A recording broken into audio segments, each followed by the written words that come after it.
Les invitamos a explorar juntos estas preguntas tan interesantes. ¿Qué es una sura? Luego, el tema de la fe correcta y la superstición. ¿Se debe recitar y hacer rituales en los días de la menstruación? ¿Se puede comer huevo en el vegetarianismo? Y muchas otras preguntas interesantes y respuestas fascinantes que les queremos presentar en el vídeo de hoy. Les invitamos a escuchar juntos. Pregunta 60. ¿Es la impermanencia un concepto pesimista? ¿Es la impermanencia un concepto pesimista? Se pregunta si la impermanencia es un concepto pesimista. Respondemos, la impermanencia no es un concepto pesimista, sino todo lo contrario, es un concepto optimista. ¿Por qué? Porque todo en este mundo, gracias a la impermanencia, siempre se renueva como el agua que fluye, nunca permanece en un mismo lugar. Entonces, gracias a ese cambio, la sociedad siempre progresa. Si todo permaneciera en un mismo lugar, esta vida sería muy aburrida y probablemente nadie desearía seguir viviendo. Como cuando cultivamos una planta ornamental, si la planta no tiene cambios por sí misma, no se volverá hermosa. Aunque la cuidemos con esmero, nunca cambiará. Así es como el agua cristalina de ese lago. La razón por la que está tan cristalina es porque siempre fluye sin parar, arrastrando la suciedad y los desechos, sin quedar estancada y volverse sucia. Otro ejemplo es cuando consumimos alimentos a diario. Si no hubiera impermanencia, ¿cómo se digerirían los alimentos? Si no se digirieran, manteniendo todo intacto, ¿cómo podríamos vivir? En resumen, gracias a la impermanencia, la vida siempre se renueva, se vuelve interesante y digna de amar. Entendiendo esto, debemos aprovechar la impermanencia para renovar siempre nuestros cuerpos y mentes en una dirección positiva, para elevarnos en la vida. Esa es una actitud sabia, siempre optimista, amante de la vida y alegre. Así, según la ley de la impermanencia, todo lo que está obsoleto y no se adapte al progreso de la civilización humana se eliminará cada día. ¿Se debe recitar el Sutra del Diamante? Nueva pregunta, ¿se debe recitar el Sutra del Diamante? Se pregunta, mientras hablábamos sobre la recitación de sutras, una amiga me dijo que se podía recitar cualquier sutra, pero no el Sutra del Diamante. Le pregunté por qué, pero no supo responderme. Entonces, les pregunto por qué es así. Respuesta, esta es una leyenda que existe desde hace mucho tiempo. No se sabe de dónde surgió esta leyenda, es una leyenda infundada y sin sentido, la gente que no entiende simplemente la repite y causa muchos daños. En el caso de la budista que mencionó esto, lo dijo así, sin saber por qué, porque la leyenda dice que si se recita el Sutra del Diamante, la familia se desordenará, habrá inquietud, el jardín se secará y todo será desafortunado. Pregunto, ¿quién dijo el Sutra del Diamante? Todos saben que este sutra fue dicho por el Buda. Si fue el Buda quien lo dijo, ¿por qué las personas que recitan este sutra sufren estos problemas? ¿Acaso el Buda engaña a los seres sintientes? Si tuviera malas intenciones, ¿cómo podría ser un Buda? Aquellos que inventan esto, si no tienen malas intenciones, al menos no entienden la profunda filosofía de este sutra. Si no entienden, deberían investigar, si no entienden, no deberían decir esas cosas sin fundamento. Aquellos que dicen eso son como si asustaran a la gente, es un pecado. Todo el sistema de los sutras prajna consta de 600 volúmenes, y el Sutra del Diamante es solo la esencia de esos 600 volúmenes. Es un sistema de pensamiento trascendental que busca destruir todos los apegos de los seres sintientes, destruir la ilusión y manifestar la verdad es el principal objetivo de este sutra. ¿Cómo se atreven a decir que aquellos que recitan este sutra tendrán familias desordenadas y problemas? Dentro del alcance de la respuesta a esta pregunta, no queremos profundizar en la verdad de este sutra. Daremos una respuesta breve, concisa y decisiva. El contenido de todo el Sutra del Diamante, el Buda solo busca un objetivo, destruir los 4 apegos, al yo, al otro, a los seres sintientes y al observador. En resumen, busca destruir los 2 apegos que los seres sintientes más fuerte tienen, que son el apego al yo y el apego al Dharma. Aquellos que no tengan estos 2 apegos alcanzarán la liberación, que es el fruto de Buda. La intención del sutra es tan profunda y maravillosa, pero desafortunadamente muchas personas no entienden y por eso repiten falsedades. Esas personas son ciegas que caminan en la oscuridad, y es muy lamentable. Los budistas no deben creer en algo que no haya sido verificado por la sabiduría, deben aplicar la sabiduría para iluminar a fondo el problema antes de poner la fe, solo así no se equivocarán y su fe será realmente correcta. ¿Qué es un asura? Se pregunta, ¿qué es un asura? ¿Cuántas clases de asura hay y cómo son sus cuerpos? Asura en sánscrito es asura. Asura tiene muchos nombres diferentes: Atakla, Atula, Atela, Atlc, Atuluan. En los sutras se mencionan 3 clases de asura: 1. Los asura del reino celestial; 2. Los asura del reino de los fantasmas; y 3. Los asura del reino animal. Según el Diccionario de Budismo de Huequan, volumen 1, página 84, se explica que un asura es uno de los 6 caminos, uno de los 8 grupos, uno de los 10 reinos, una de las deidades más antiguas de la India, una clase de demonio belicoso, que suele ser considerado un demonio malvado y que lucha sin cesar con los dioses. Por eso tiene nombres como Atakla, Chienban, etc. Según el capítulo Asura del Ekotara Rama, el cuerpo de un asura mide 84.000 yojanas de alto, con una boca de 1.000 yojanas de ancho en cada lado. El capítulo Asura del Didharama, los 20 capítulos Asura del Masambika Vinaya, el Sutra Abhidharma, etc., registran el lugar de residencia y la historia de los asura. Sobre las causas del karma de los asura, los sutras mencionan 3 causas que hacen que los seres sintientes renazcan en esta clase: el odio, el orgullo y la duda. Según el Sutra de la Diferencia de Recompensa del Karma de la Escuela Sarvastivada, se mencionan 10 causas por las que los seres sintientes renacen en la especie asura. 1. Realizar pequeñas acciones malas. 2. Decir pequeñas palabras malas. 3. Tener pequeños pensamientos malos. 4. Tener una mente arrogante. 5. Tener una mente vanidosa. 6. Tener una mente de superioridad. 7. Tener una mente de gran orgullo. 8. Tener una mente de falso orgullo. 9. Tener una mente de orgullo. Y 10. Dirigirse hacia los apetitos. La forma de los asura puede tener muchas descripciones diferentes. Algunos dicen que tienen 9 cabezas, 100 ojos, que escupen fuego por la boca, 990 brazos, 6 piernas, un cuerpo 4 veces más grande que el monte Meru. Otros dicen que tienen 1000 cabezas, 2000 brazos, 10.000 cabezas y 20.000 brazos. Otros dicen que tienen 3 cabezas, 6 brazos, un rostro de color azul oscuro, están desnudos y tienen 6 alas. Pregunta sobre los 6 tipos de temblores. Hay quien dice que cuando el Buda Sakyamuni nació, hubo 6 tipos de temblores. No entiendo qué son estos 6 tipos de temblores. Y si cuando el Buda nació, toda la tierra tembló así, ¿cómo podría sobrevivir la humanidad? ¿Dónde queda la compasión del Buda en eso? Los 6 tipos de temblores, en chino se llaman LCCHNGCHNNG, hablan de 6 tipos de temblores. En los sutras hay muchas descripciones diferentes de estos 6 tipos de temblores. El Diccionario de Budismo de Huequan menciona 3 sutras que hablan de estos 6 tipos de temblores.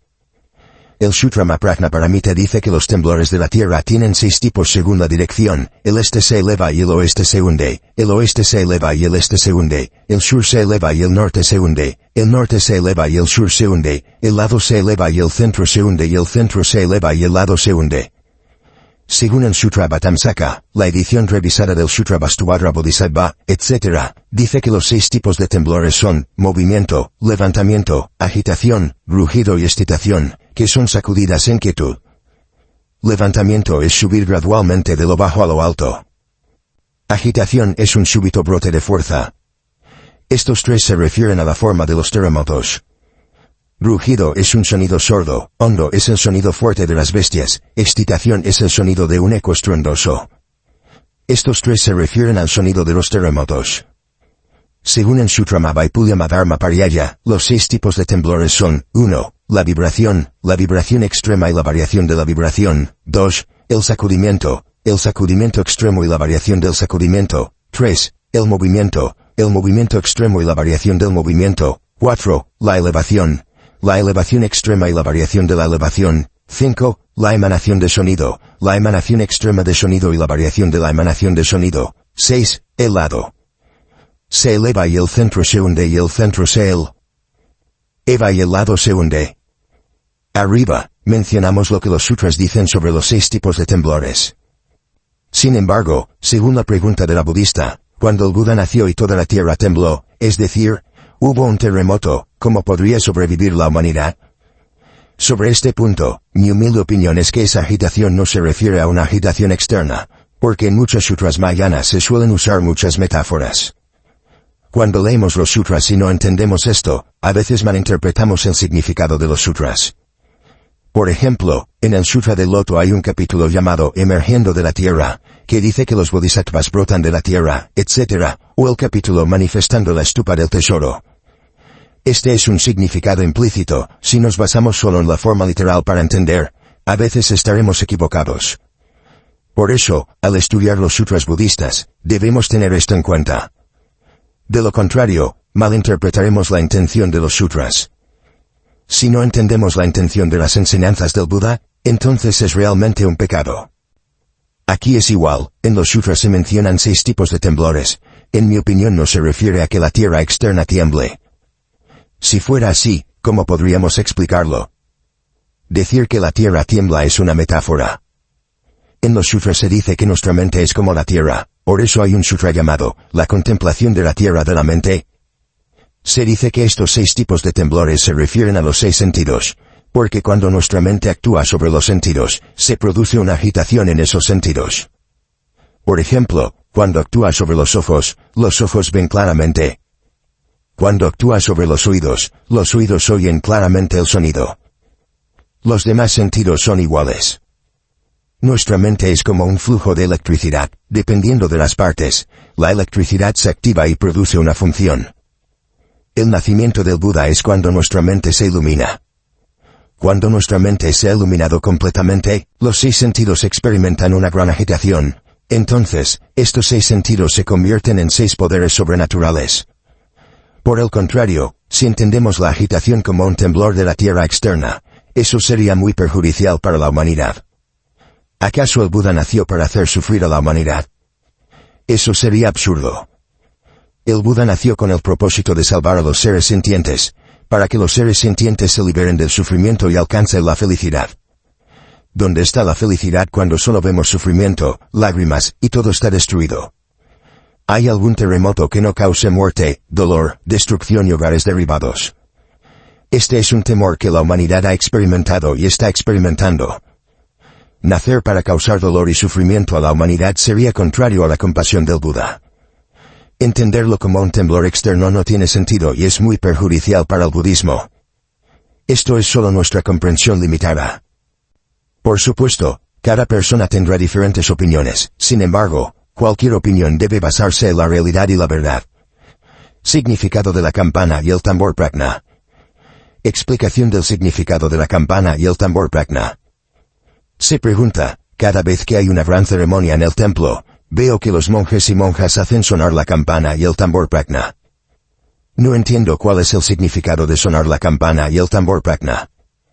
Les pido al maestro que me lo explique con amabilidad. En el budismo, cada objeto budista tiene un significado especial. El sonido del tambor o la campana en el monasterio Zen, cuando suenan, implica la necesidad de despertar a las personas para que se esfuercen en la práctica. Cada cosa, cuando se usa, tiene un ritual propio. La campana y el tambor prajna son muy importantes en el monasterio Zen. La campana y el tambor prajna suelen sonar en los rituales y ceremonias especiales, como la predicación, la ordenación, el arrepentimiento, etc. Y cada vez que suenan, implican la invitación al Buda a descender y ser testigo, y al mismo tiempo invitar a los venerables maestros, y para que todos presten atención y regresen a la atención correcta. En concreto, la hora de la ceremonia es muy importante. Para tocar la campana y el tambor prajna correctamente, la persona que toca debe seguir el verso de la reunión prajna, 3 veces invitando al Buda a descender, todos juntos entonando el sonido prajna, y rogando que todos los seres sintientes entren al camino de la prajna paramita. Para tocar la campana y el tambor prajna correctamente según el verso, el estudiante debe aprender directamente con personas que ya lo conocen.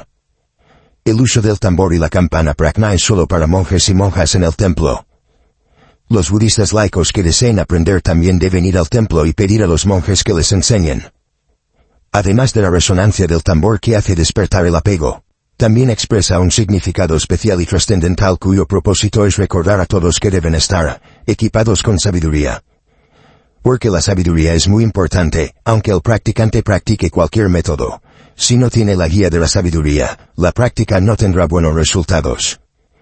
Si no tenemos la sabiduría para distinguir lo correcto de lo incorrecto, lo verdadero de lo falso, entonces, Al aplicar la práctica, seremos fácilmente desviados y entraremos en un camino erróneo. Debido a que la prajna es tan importante, los maestros tomaron la forma del tambor para que al sonar, recordar a todos que siempre deben tener presente la sabiduría prajna en sí mismos. Esta sabiduría prajna también se conoce como la sabiduría sin maestro, pero para reconocer esta sabiduría sin maestro, el practicante debe basarse en la sabiduría con maestro, es decir, la sabiduría que se adquiere al estudiar con un maestro, lo que nos recuerda nuestra mente original. En el budismo se mencionan muchos medios en formas más básicas. Al escuchar el sonido de estos instrumentos, como el tambor, la campana o el mo, la persona que escucha vuelve a la conciencia, se esfuerza en la práctica, se dedica a hacer el bien, evita el mal, no crea acciones negativas y se evita el sufrimiento. Por lo tanto, cuando vamos al templo, cada vez que oímos el sonido de estas cosas, inmediatamente debemos regresar a la atención correcta, o, dicho más claramente, siempre debemos encender la llama de la atención correcta. Para tener sabiduría, los budistas necesitan estudiar y cultivar a través de las tres prácticas: escuchar, reflexionar y practicar. Estas son las tres sabidurías más importantes que los budistas deben tener en cuenta y esforzarse en ellas para ser realmente budistas verdaderos. Una persona practica el Dharma, 9 generaciones ascienden. Pregunta 65. Una persona practica el Dharma, 9 generaciones ascienden. Se pregunta si esta afirmación no va en contra de la ley del karma y cuál es su significado. Les pido al maestro que lo explique. Respuesta: no hay nada que vaya en contra de la ley del karma.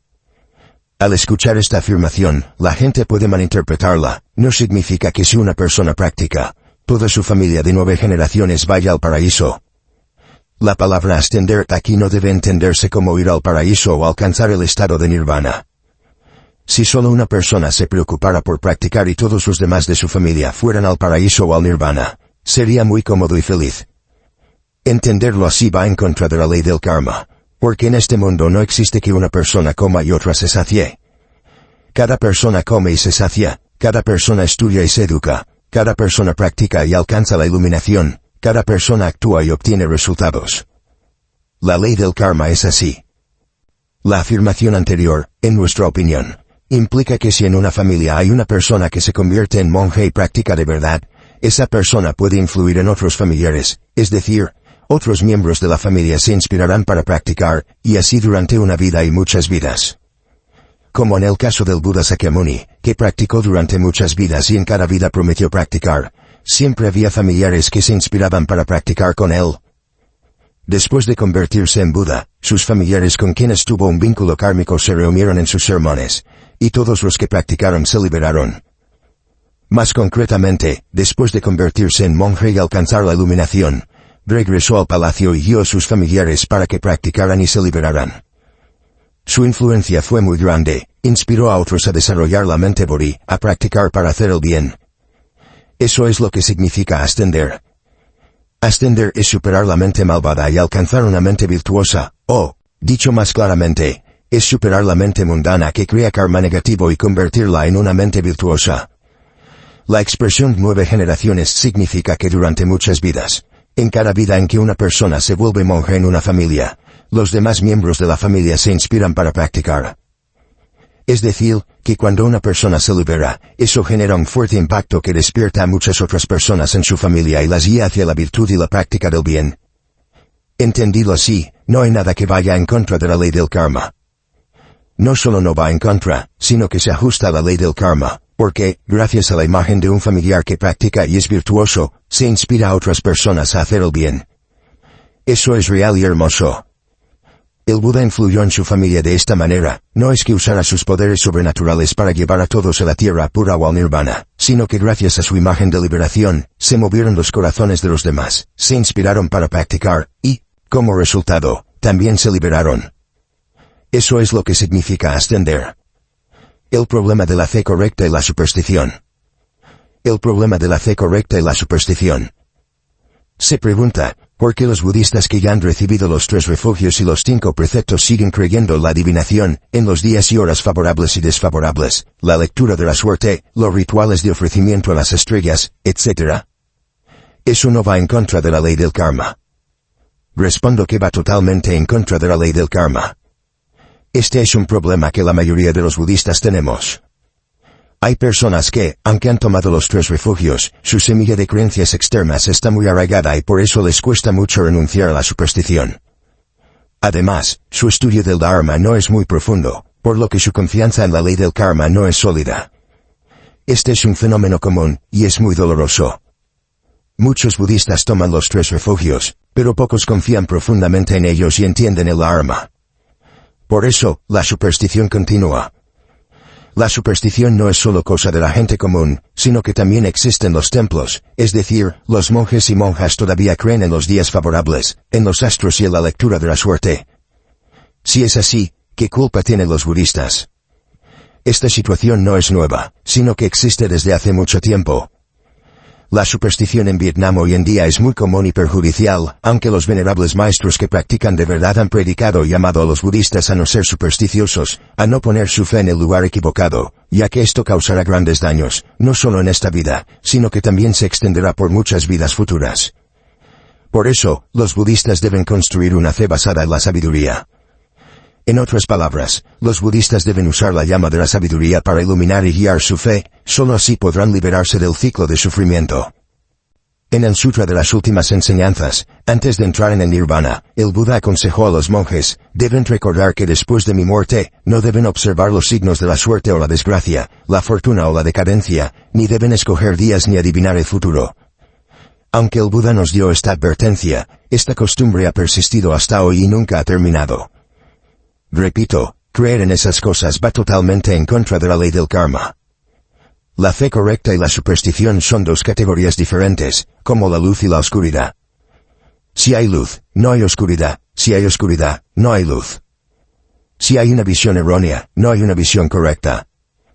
Si hay superstición, no hay fe correcta y viceversa. El budismo es el camino de la iluminación, el camino que promueve la visión correcta y la fe correcta. El budismo nunca aceptará las visiones erróneas ni la superstición. Los budistas, ya sean monjes o laicos, tenemos la obligación de promover la ley del karma y de guiar a las personas por el camino de la iluminación, siguiendo las enseñanzas del Buda. Si nos desviamos de la iluminación, habremos perdido nuestro papel de divulgadores del Dharma, y será un pecado ante los 3 refugios. En el libro Primeros Pasos en el Budismo, compilado por el venerable Thich Nhat Hanh, hay un artículo sobre la superstición y la fe correcta. En la conclusión, el venerable escribe, el budismo promueve la fe correcta y nunca acepta la superstición. Debido a que los divulgadores del Dharma no entienden la verdad, han introducido costumbres mundanas en el Dharma, lo que ha hecho que la gente malinterprete el budismo como superstición. La esencia del budismo es la sabiduría y la iluminación, ¿cómo podría aceptar la superstición?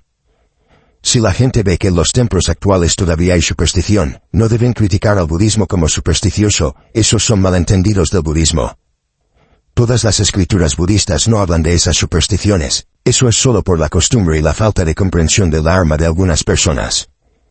El estudiante sincero de budismo debe ser valiente para erradicar estas costumbres equivocadas, debe ser valiente para acabar con todas las supersticiones que disminuyen el valor del Dharma, incluso si eso implica perder algunos beneficios. Pero debemos estar decididos por el Dharma, no por la ganancia, para guiar a la gente fuera del camino del error, sin temor a la pérdida.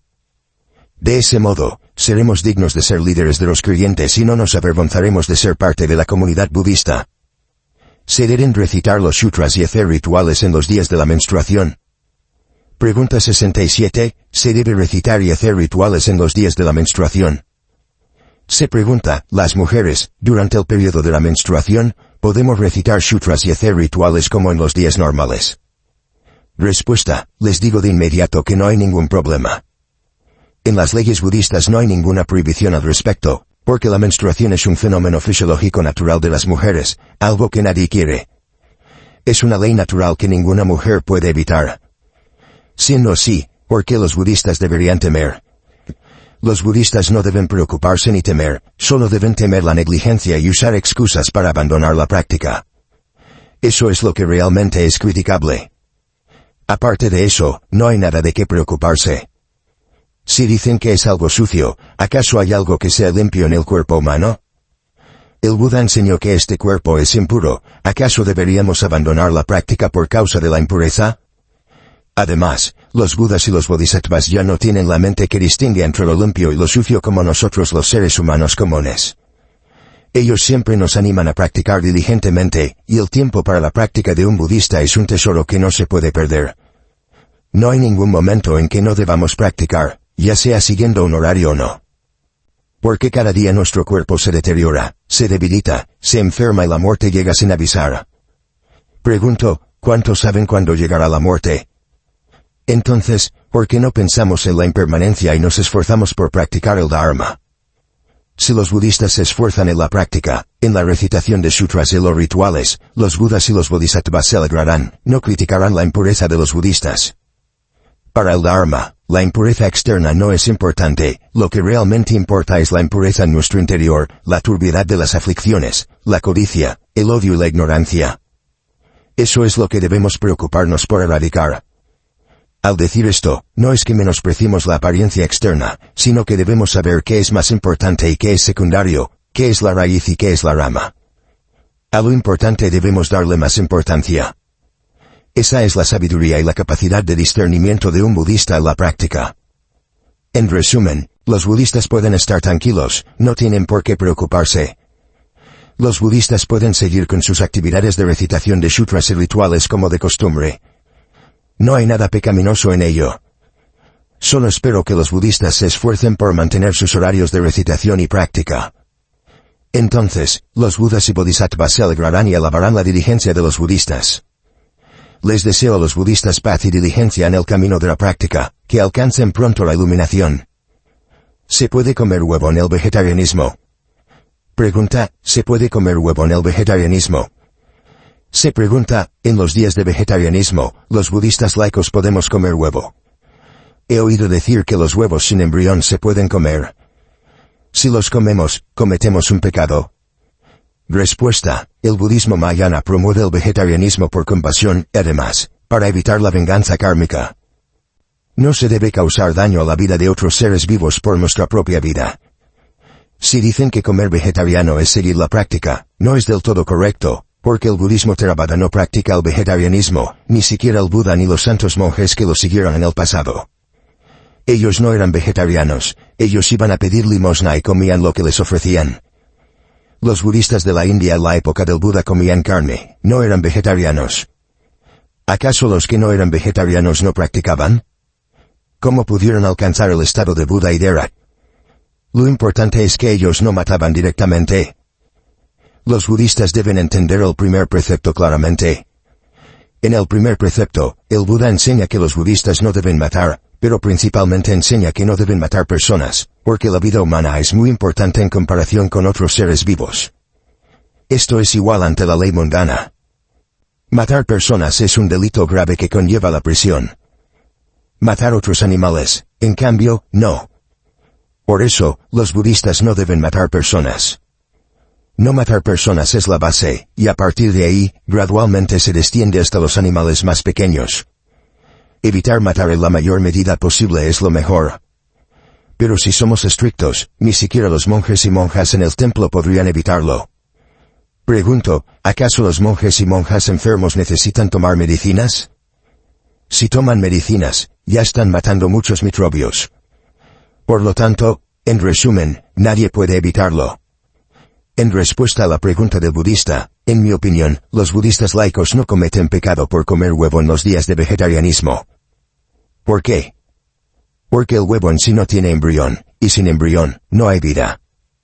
Si no hay vida, ¿cómo puede haber matanza? Si hubiera embrión y lo matáramos, sería cruel. Esto es para los que practican la vida monástica, que deben abstenerse para alcanzar la iluminación más rápidamente. En cambio, los budistas laicos, que practican el Hinayana, es decir, que siguen la forma externa, cumplen los 5 preceptos, y comer huevos sin embrión no tiene pecado. Eso es lo que está prohibido para los taoístas, ya que su práctica busca la ligereza corporal, por lo que no deben comer alimentos impuros. Los budistas, en cambio, son diferentes. ¿Por qué me atrevo a decir esto con seguridad? Porque según las leyes budistas, lo que tiene vida la matamos, entonces cometemos pecado. Si el huevo, como dijo una budista, no tiene embrión, entonces, ¿qué daño estamos causando al comerlo? Si el budista todavía tiene dudas, entonces le pido que escuche de nuevo los vídeos sobre los 33 patriarcas del Zen de India y China, predicados por el venerable Thich Tanto en el monasterio Zen Tuanxie. Ahí hay una pregunta similar a la de la budista, y el venerable también respondió confirmando que comer huevos sin embrión no tiene pecado. Los budistas pueden estar tranquilos, si quieren comerlos, pueden hacerlo, solo tengan cuidado de no comer demasiado y enfermar. ¿Causan pecado los sacrificios de cerdo asado como ofrenda? Pregunta 69. ¿Causan pecado los sacrificios de cerdo asado como ofrenda? Se pregunta, he hecho una promesa a los dioses, que si mi hijo conseguía trabajo, ofrecería un cerdo asado como ofrenda.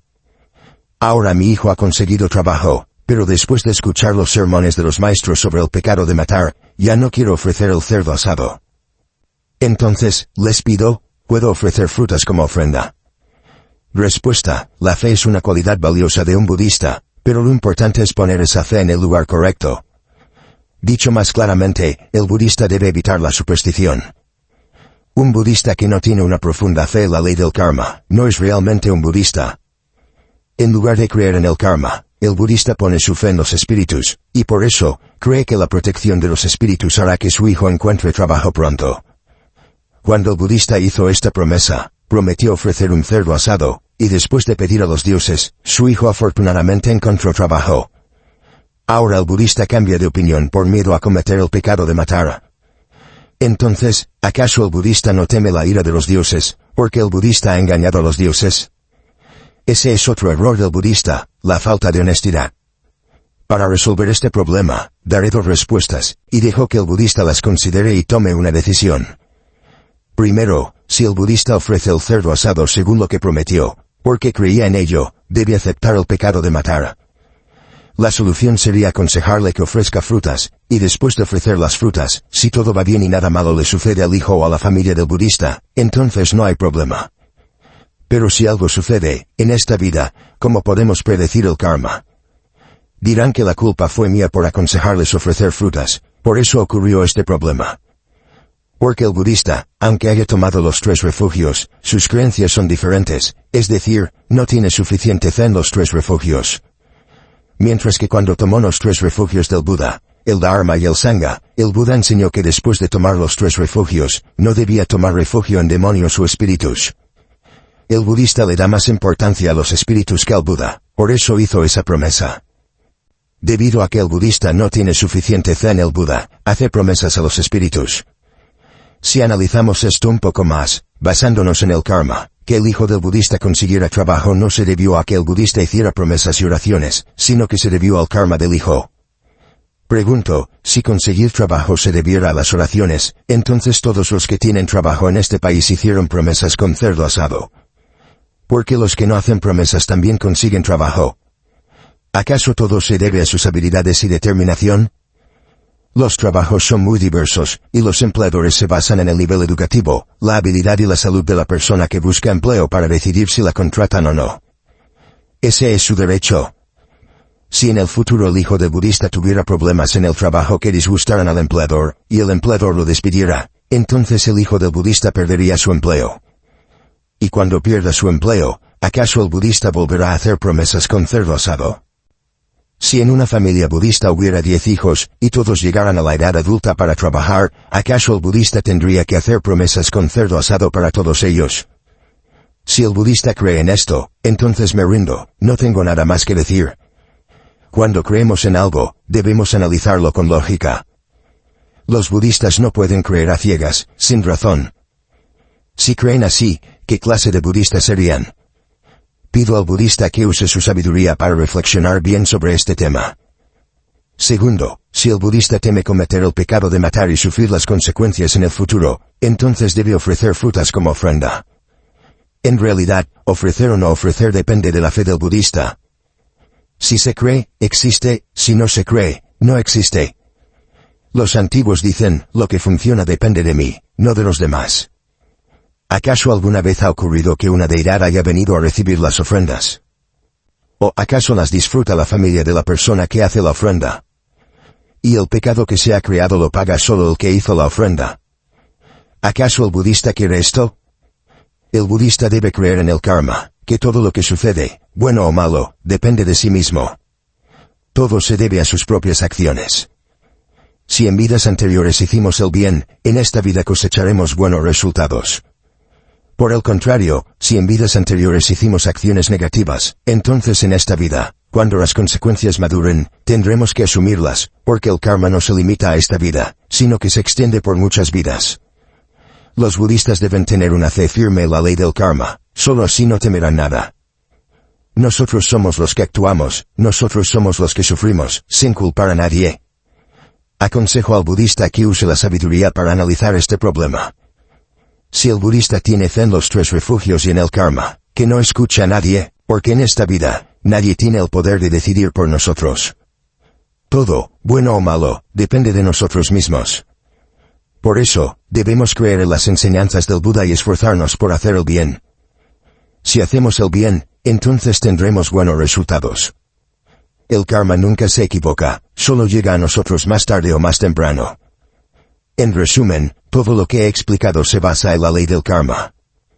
Son solo algunos consejos que les doy. Dejo que el budista tome la decisión que le parezca mejor. Bien, queridos amigos, en el vídeo de hoy hemos reunido algunas preguntas interesantes y les hemos ofrecido las respuestas más completas. Les deseo a ustedes y a sus familias paz y felicidad. ¿Es correcto comer huevo en el vegetarianismo? Pregunta, ¿es correcto comer huevo en el vegetarianismo? Se pregunta, ¿en los días de vegetarianismo, podemos comer huevo? He escuchado que se puede comer huevo si no tiene embrión. Si lo comemos, ¿estamos pecando? Respuesta, en el budismo Mahayana, el vegetarianismo se practica por compasión y para evitar la ley de causa y efecto. Para no causar daño a la vida de otros seres vivos para mantener la nuestra. Si se dice que ser vegetariano es practicar el dharma, no es del todo correcto, ya que en el budismo Theravada no existe el vegetarianismo. Ni siquiera el Buda y sus discípulos en el pasado practicaban el vegetarianismo. Ellos iban a pedir limosna y comían lo que les daban. Los budistas de la India en la época del Buda eran carnívoros, no vegetarianos. ¿Acaso ellos no practicaban el dharma? ¿Acaso no pudieron convertirse en Budas y Rats? Lo importante es que ellos no mataban directamente. Los budistas deben entender claramente el primer precepto. En el primer precepto, el Buda enseña a los budistas a no matar, pero principalmente enseña a no matar personas, ya que la vida humana es muy importante en comparación con la de otros animales. Esto también es así en las leyes mundanas. Matar personas es un delito grave que se castiga con la cárcel, pero matar animales no. Por eso, los budistas no deben matar personas. No matar personas es la base, y a partir de ahí, gradualmente se desciende hasta evitar matar animales. Evitar matar en la medida de lo posible es lo mejor. Pero si somos estrictos, ni siquiera los monjes y monjas en el templo podrían evitarlo. Pregunto, ¿acaso los monjes y monjas enfermos necesitan tomar medicinas? Si toman medicinas, ya están matando muchos microbios. Por lo tanto, en resumen, nadie puede evitarlo. En respuesta a la pregunta del budista, en mi opinión, los budistas laicos que comen huevo en los días de vegetarianismo no cometen pecado. ¿Por qué? Porque el huevo en sí no tiene embrión, y sin embrión, no hay vida. Si no hay vida, ¿cómo puede haber matanza? Si hubiera embrión y lo matáramos, sería cruel. Esto es para los que practican la vida monástica, que deben abstenerse para alcanzar la iluminación más rápidamente. En cambio, los budistas laicos, que practican el hinayana, es decir, que siguen la forma externa, cumplen los 5 preceptos, y comer huevos sin embrión no tiene pecado. Eso es lo que está prohibido para los taoístas, ya que su práctica busca la ligereza corporal, por lo que no deben comer alimentos impuros. Los budistas, en cambio, son diferentes. ¿Por qué me atrevo a decir esto con seguridad? Porque según las leyes budistas, lo que tiene vida la matamos, entonces cometemos pecado. Si el huevo, como dijo la budista, no tiene embrión, entonces, ¿qué daño estamos causando al comerlo? Si el budista todavía tiene dudas, entonces le pido que escuche de nuevo los vídeos sobre los 33 patriarcas del Zen de India y China, predicados por el venerable Tixtanto en el monasterio Zen Tuanche. Ahí hay una pregunta similar a la de la budista, y el venerable también respondió confirmando que comer huevos sin embrión no tiene pecado. Los budistas pueden estar tranquilos, si quieren comerlos, pueden hacerlo, solo tengan cuidado de no comer demasiado y enfermar. ¿Causan pecado los sacrificios de cerdo asado como ofrenda? Pregunta 69. ¿Causan pecado los sacrificios de cerdo asado como ofrenda? Se pregunta, he hecho una promesa a los dioses, que si mi hijo conseguía trabajo, ofrecería un cerdo asado como ofrenda. Ahora mi hijo ha conseguido trabajo, pero después de escuchar los sermones de los maestros sobre el pecado de matar, ya no quiero ofrecer el cerdo asado. Entonces, les pido, ¿puedo ofrecer frutas como ofrenda? Respuesta, la fe es una cualidad valiosa de un budista, pero lo importante es poner esa fe en el lugar correcto. Dicho más claramente, el budista debe evitar la superstición. Un budista que no tiene una profunda fe en la ley del karma, no es realmente un budista. En lugar de creer en el karma, el budista pone su fe en los espíritus, y por eso, cree que la protección de los espíritus hará que su hijo encuentre trabajo pronto. Cuando el budista hizo esta promesa, prometió ofrecer un cerdo asado, y después de pedir a los dioses, su hijo afortunadamente encontró trabajo. Ahora el budista cambia de opinión por miedo a cometer el pecado de matar. Entonces, ¿acaso el budista no teme la ira de los dioses, porque el budista ha engañado a los dioses? Ese es otro error del budista, la falta de honestidad. Para resolver este problema, daré dos respuestas, y dejo que el budista las considere y tome una decisión. Primero, si el budista ofrece el cerdo asado según lo que prometió, porque creía en ello, debe aceptar el pecado de matar. La solución sería aconsejarle que ofrezca frutas, y después de ofrecer las frutas, si todo va bien y nada malo le sucede al hijo o a la familia del budista, entonces no hay problema. Pero si algo sucede, en esta vida, ¿cómo podemos predecir el karma? Dirán que la culpa fue mía por aconsejarles ofrecer frutas, por eso ocurrió este problema. Porque el budista, aunque haya tomado los 3 refugios, sus creencias son diferentes, es decir, no tiene suficiente fe en los 3 refugios.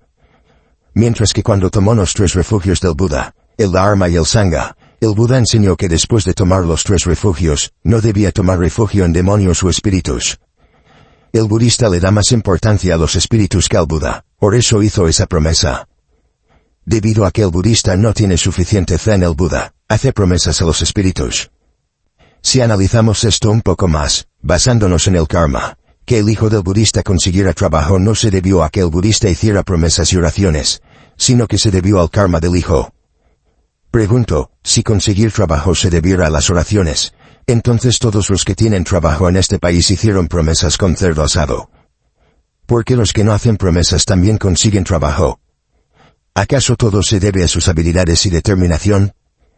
Los trabajos son muy diversos, y los empleadores se basan en el nivel educativo, la habilidad y la salud de la persona que busca empleo para decidir si la contratan o no. Ese es su derecho. Si en el futuro el hijo del budista tuviera problemas en el trabajo que disgustaran al empleador, y el empleador lo despidiera, entonces el hijo del budista perdería su empleo. Y cuando pierda su empleo, ¿acaso el budista volverá a hacer promesas con cerdo asado? Si en una familia budista hubiera 10 hijos, y todos llegaran a la edad adulta para trabajar, ¿acaso el budista tendría que hacer promesas con cerdo asado para todos ellos? Si el budista cree en esto, entonces me rindo, no tengo nada más que decir. Cuando creemos en algo, debemos analizarlo con lógica. Los budistas no pueden creer a ciegas, sin razón. Si creen así, ¿qué clase de budistas serían? Pido al budista que use su sabiduría para reflexionar bien sobre este tema. Segundo, si el budista teme cometer el pecado de matar y sufrir las consecuencias en el futuro, entonces debe ofrecer frutas como ofrenda. En realidad, ofrecer o no ofrecer depende de la fe del budista. Si se cree, existe, si no se cree, no existe. Los antiguos dicen, lo que funciona depende de mí, no de los demás. ¿Acaso alguna vez ha ocurrido que una deidad haya venido a recibir las ofrendas? ¿O acaso las disfruta la familia de la persona que hace la ofrenda? ¿Y el pecado que se ha creado lo paga solo el que hizo la ofrenda? ¿Acaso el budista quiere esto? El budista debe creer en el karma, que todo lo que sucede, bueno o malo, depende de sí mismo. Todo se debe a sus propias acciones. Si en vidas anteriores hicimos el bien, en esta vida cosecharemos buenos resultados. Por el contrario, si en vidas anteriores hicimos acciones negativas, entonces en esta vida, Cuando las consecuencias maduren, tendremos que asumirlas, porque el karma no se limita a esta vida, sino que se extiende por muchas vidas. Los budistas deben tener una fe firme en la ley del karma, solo así no temerán nada. Nosotros somos los que actuamos, nosotros somos los que sufrimos, sin culpar a nadie. Aconsejo al budista que use la sabiduría para analizar este problema. Si el budista tiene fe en los 3 refugios y en el karma, que no escucha a nadie, porque en esta vida, nadie tiene el poder de decidir por nosotros. Todo, bueno o malo, depende de nosotros mismos. Por eso, debemos creer en las enseñanzas del Buda y esforzarnos por hacer el bien. Si hacemos el bien, entonces tendremos buenos resultados. El karma nunca se equivoca, solo llega a nosotros más tarde o más temprano. En resumen, todo lo que he explicado se basa en la ley del karma. Son solo algunos consejos que les doy. Dejo que el budista tome la decisión que le parezca mejor. Bien, queridos amigos, en el vídeo de hoy hemos reunido algunas preguntas interesantes y les hemos ofrecido las respuestas más completas. Les deseo a ustedes y a sus familias paz y felicidad.